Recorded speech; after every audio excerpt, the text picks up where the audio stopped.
बड़ी बच्चे गल सुन छड़ देना गल छड़ दे।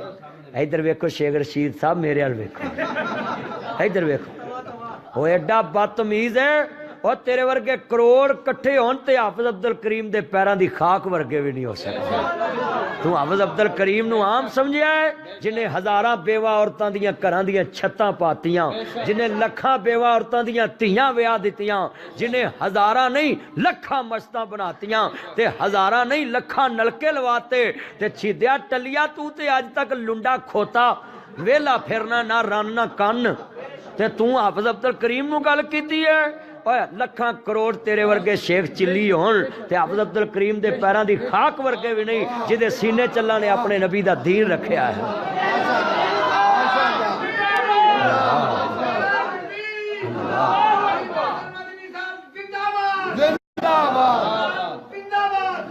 और अल्लाह ने तेनू जिंदगी चपड़ासी रखाता है। इमरान खान ने कहा सी मैं तेनू चपड़ासी भी नहीं रखना, अल्लाह ने कहा कुत्ते वाकू भौंकण वाले वाला तेनू एदा चपड़ासी रखना ही। वेख ला तू जिंदगी च उहदा चपड़ासी बनया है ते हाफिज अब्दुल करीम नू ते अल्लाह ने अपने नबी दे मिंबर ते भी बिठाया ही, मक्के मदीने भी पहुंचाया ही, समरी च भी पहुंचाया, वजारत भी दित्ती जिहड़ी तेनू अल्लाह ने नहीं दित्ती होना।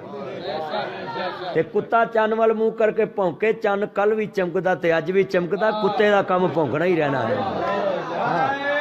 असी इंशाअल्लाह तेरी इट ना इट वजावांगे। तू लाहौर आ हाँ जरा, अगे तेनू एक छित्र पिया सी, हुण दो पैणे ने। हाँ वो तू तेनू पता नहीं तू किन्ना ना मत्था लाया है।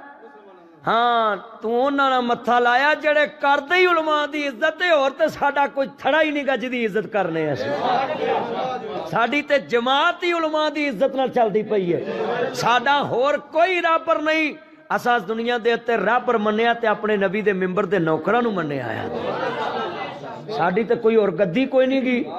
हाँ लोकां दियां गद्दियां हैगियां ने, कोई तरीकत दियां, कोई राबर दियां, कोई शरीयत दियां, साडा इक्को ही है। असा दीन मन्निया है ते उलमा नूं कहना जी मन्निया है, उन्हां जो दस्सिया है असा क्या बिल्कुल ठीक है, क्योंकि उलमाए हक कोल या रब दा कुरान लभदा या मुस्तफा दा फरमान लभदा। असीं होर किसे दी गल ही नहीं करदे।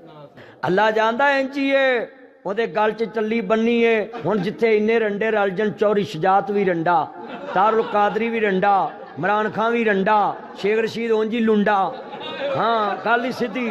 अल्लाह जानदा है जिथे इन्ने रंडे रल जन ते उत्थे जनाबे वाला फिर खैर नहीं हुंदी। हाँ कल रौल रन्ना ते कुड़ियां मुंडे जाड़दा बनना। हाँ जरदारी ते इंटरनेशनल रंडा ना, उन्हें आप हथी होया है, वो तो इंटरनेशनल है ना। हुण इन्ने रंडे रल जन ते की बनेगा। वो सारे लाहौर च इकट्ठे होए सी अज ते इंशाअल्लाह मैं लिख लो गल तुहानू, इन्हां नूं अल्लाह माफ करे जो ये करदे फिरदे ना रंडे, इन्हां नूं लभना कुछ नहीं। क्यों? रब रहमतां बरकतां ठा लैंदा जिथे नीयतां दे विच खोट होवे, रब कदी भी नहीं उत्थे कर्म करदा जिथे वसदा नित दा सोट होवे, उस वाज विच नफा नहीं हुंदा जिथे गल गल नाल चोट होवे, जिन्हां दियां नीतां च खोट होवे गल नहीं जे बनती, उत्थे नहीं जे बनती। आ तवज्जो मेरे वाल, मैं तुहानू समझाना, मैं अपनी जमात की नौकरी करना फर्ज समझना है। हाँ तवज्जो मेरे वाल, बड़ी कीमती गल है। शहीदिया तेनू ओदा चपड़ासी होना मुबारक होवे जेड़ा अपनियां दो बुढ़ियां भी नहीं रख सकिया।